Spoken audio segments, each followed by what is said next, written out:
ओम श्री शक्ति नमः। ओम श्री शक्ति नमः। ओम श्री शक्ति नमः। ओम श्री शक्ति नमः। ओम श्री शक्ति नमः। ओम श्री शक्ति नमः। भगवत भक्ति के लक्षण तथा वैशाख स्नान की महिमा। अम्बरीश बोले, मुनि श्रेष्ठ, आपने बड़ी अच्छी बात बताई, इसके लिए आपको धन्यवाद है। आज संपूर्ण लोगों पर अनुग्रह करने वाले हैं। आपने भगवान विष्णु के सगुण एवं निर्गुण ज्ञान का वर्णन किया। अब आप भक्ति का लक्षण बताइए। साधुओं पर कृपा करने वाले मत इसे मुझे ये समझाइए कि किस किस मनुष्य को कब कहाँ कैसे किस प्रकार भक्ति करनी चाहिए। सुनते कहते हैं, राजाओं में श्रेष्ठ महाराज अम्बरीश के यह वचन सुनकर देव ऋषि नारद जी को बड़ी प्रसन्नता हुई। वे उनसे बोले, राजन सुनो, भगवान की भक्ति समस्त पापों का नाश करने वाली है। मैं आपसे उस भक्ति का परिपाटी वर्णन करता हूँ। भक्ति अनेकों प्रकार की बताई गई है। मानसिक, वाचिक की, कायिक, लौकिक, वैदिक तथा आध्यात्मिक, ध्यान, धारणा, बुद्धि तथा वेदांत के चिंतन द्वारा जो विष्णु को प्रसन्न करने वाली भक्ति कही जाती है, उसे मानसिक भक्ति कहते हैं। दिन रात अविश्रांत भाव से वेद मंत्रों के उच्चारण, जप तथा अनेक आदि के पाठ द्वारा जो भगवान की प्रसन्नता संपादन किया जाता है, उसका उसका नाम वार्षिकी वार्षिकी भक्ति है।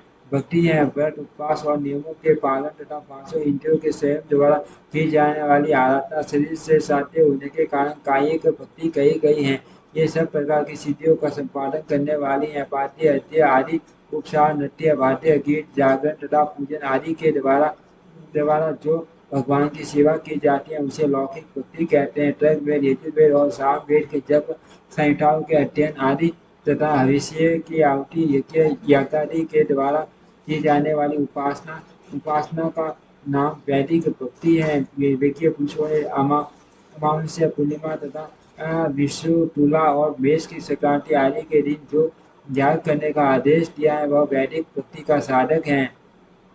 अब मैं योगजन्य आध्यात्मिक की भक्ति का भी वर्णन करता हूँ। सुनो, योग भक्ति का साधक सदा अपनी इंद्रियों को संयम में रखकर प्राणायाम पूर्वक ध्यान किया करता है। विषयों में अलग रहता है। वह ध्यान में देखता है भगवान का मुख अनंत तेज से उद्दीप्त हो रहा है। उनकी कटी के ऊपरी ऊपरी भाग तक लटका हुआ यज्ञ पवित्र शोभा पा रहा है। उसका शुक्ल बंध है, चार भुजाएं हैं। उनके उनके हाथों में वरद एवं अभय की मुद्राएं हैं। वे पीठ वस्त्र धारण किए हुए हैं तथा उनके नेत्र अत्यंत सुंदर है। वे प्रसन्नता से परिपूर्ण दिखाई देते हैं। राजन, इस प्रकार जो युक्त पुरुष अपने हृदय में परमेश्वर का ध्यान करता है, जैसे प्रज्वलित अग्निकाश में भस्म कर डालती है, उसी प्रकार भगवान की भक्ति मनुष्य के पापों को तत्काल दग्ध कर देती है। भगवान से विष्णु की भक्ति साक्षात सुधा का रस है, संपूर्ण रसों का एकमात्र सार है। इस पृथ्वी पर मनुष्य जब तक उस भक्ति का सेवन नहीं करता, उसका आश्रय नहीं लेता, तभी तक उसे सैकड़ों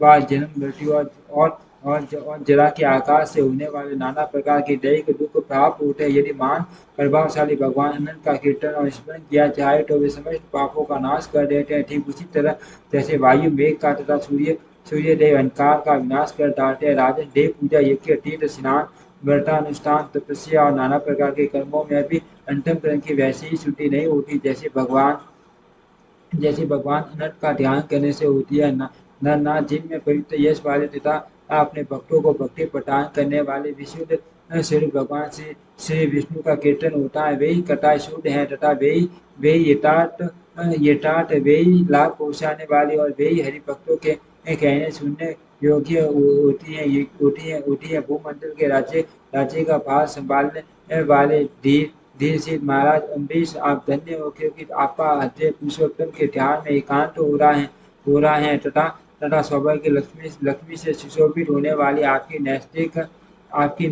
बुद्धि श्री कृष्ण चंद्र की पुण्य में लीलाओं के सर्वन में पूर्ण हो रही है। भूपटे भक्तों को वरदान देने वाले अविनाशी भगवान श्री विष्णु की भक्ति पूर्वक आराधना किए बिना बिना अहंकार बस अपने को ही बड़ा मानने वाले पुरुष का कल्याण कैसे होगा। भगवान माया के जन्मदाता है, उन पर माया का प्रभाव नहीं पड़ता। साधु पुरुष उन्हें उन्हें भक्ति के द्वारा ही प्राप्त करते हैं। इस बात को आप भी जानते हो। राजन, धर्म का कोई भी तत्व ऐसा नहीं जो आपको ज्ञान न हो, फिर भी जिनके शरणी तीत है, उन्हें भगवान की सरसा का प्रसंग उठाकर, तो आप उनकी सरस कथा को मुझसे विस्तार के साथ पूछ रहे हो।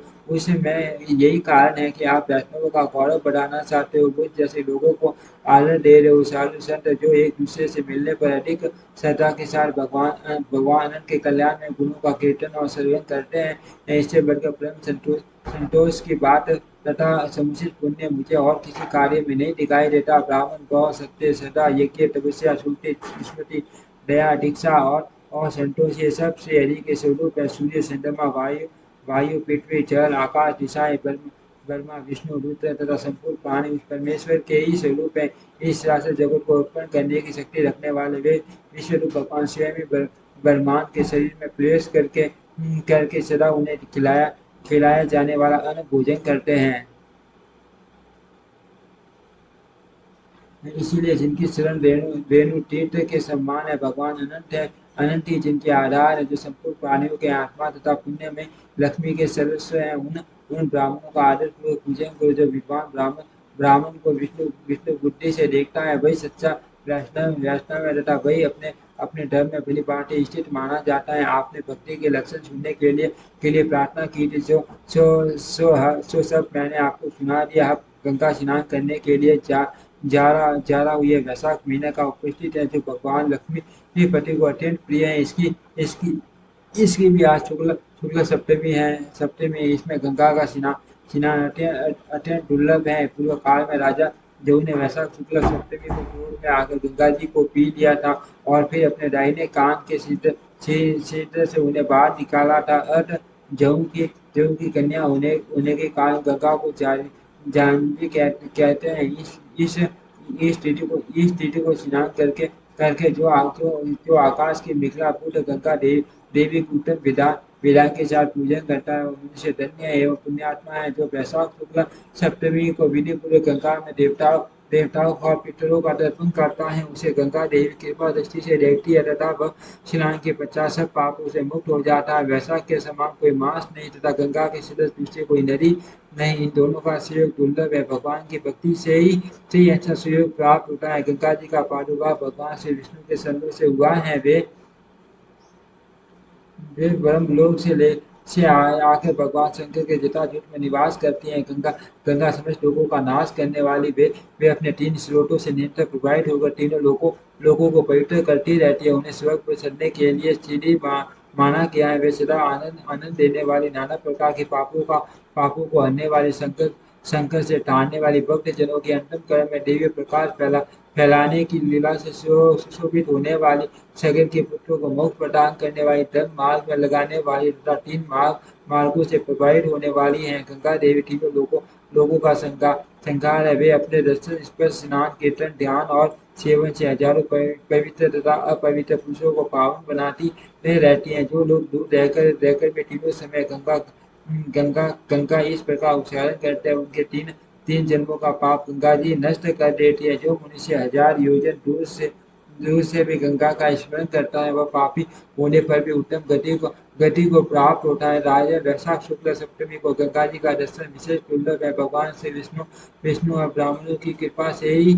उसे दिन उनकी प्राप्ति होती है। माधव वैशाख के समान महीना और माधव विष्णु के समान कोई देवता नहीं, क्योंकि पाप के समुद्र में डूबते हुए मनुष्य के लिए माधवी जांच का काम देते हैं। माधव मास में जो बुद्धिपूर्वक दान, जप, हवन और स्नान आदि शुभ कर्म किए जाते हैं, उनका पुण्य अक्षय तथा 100 करोड़ गुना अधिक है। जिस प्रकार देवताओं में विश्वात्मा भगवान नारायण देव श्रेष्ठ है, जैसे जप करने योग्य मंत्रों में गायत्री सबसे उत्कृष्ट है, उसी प्रकार नदियों में गंगा जी का स्थान सबसे ऊंचा है। जैसे संपूर्ण स्त्रियों में पार्वती, तपने वालों में सूर्य, लाभों में आरोग्य, लाभ, मनुष्य में ब्राह्मण, पुण्यों में परोपकार, विद्याओं में वेद, मंत्रों में वर्ण, ध्यानों में आत्मचिंतन, तपस्याओं में सत्य और सर्व धर्म पालन, शुद्धियों में आत्मशुद्धि, दानों में अभय दान तथा गुणों में लोभ का त्याग ही सबसे प्रधान माना गया। उसी प्रकार सब मासों में वैशाख मास अत्यंत श्रेष्ठ है। पापों का अंत वैशाख मास में प्राप्त स्नान करने से होता है। अंधकार का अंत सूर्य के उदय से तथा पुण्यों का अंत दूसरों की बुराई और शुद्धि करने से होता है। राजन कार्तिक मास में जब सूर्य तुला राशि पर स्थित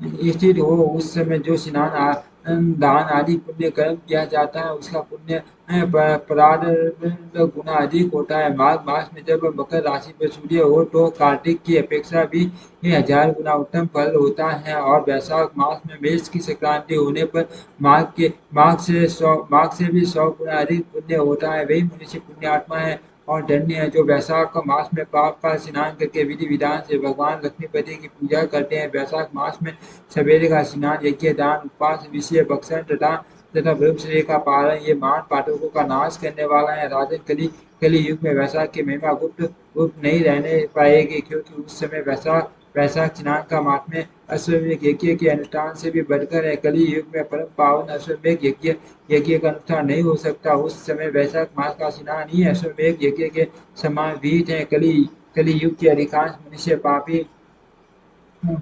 पापी होंगे, उनकी बुद्धि पाप में ही आसक्त होगी, अतः वे अश्वमेध के पुण्य को जो सेवक और मोक्ष रूप फल प्रदान करने वाले नहीं जा सकेंगे। उस समय के लोग अपने अपने पापों के कारण नरक में पड़ेंगे। अतः कलयुग के लिए अश्वमेध मेघ का प्रसार कम कर दिया गया और उसके स्थान पर वैशाख मास के स्नान का विधान किया गया। ओम श्री शक्ति नमः। ओम श्री शक्ति